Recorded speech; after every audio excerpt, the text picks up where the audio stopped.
matag usa ka nato dunay gidamgo sa kinabuhi. Apan unta uban niining maong mga pangandoy, kanunay unta nga atong tinguhaon ang Ginoo sama kang Pedro kalungsod. Maayong adlaw mga igsuon, ako si Padre Riraldo MLCC ug ani ana usab kita ning atong palandong, ang pamalandong sa pulong sa Ginoo.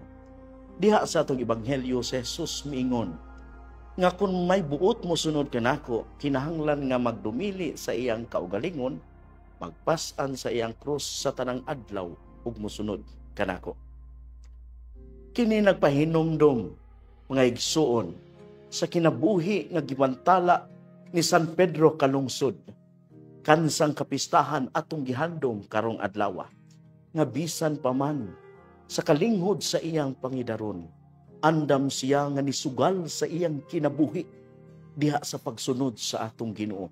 Kung atong tan-awon, dako kayo kini nga hagit kanato labi na sa mga batan-on. Tinuod matag usa kanato dunay gidamgo sa kinabuhi. Apan unta uban niining maong mga pangandoy, kanunay unta nga atong tinguhaon ang Ginoo sama kang Pedro kalungsod. O gani mao kini ang timaan sa pagpadayag sa iyang gugma ngadto sa Ginoo. Matad pa ni San Ignacio sa Loyola, there is no better demonstration of love than bearing the cross with Christ. Walay labaw nga pagpakita sa gugma, kundi ang pagpas-an sa krus uban kang Kristo. Kay gani ang timaan sa krus gugma man. Nga sa ato pa di ay, nga sa matag adlaw nga atong gidawat o gipas-an nato ang atong krus, ato usab gihambin ang gugma nga maoy gitimaan sa krus.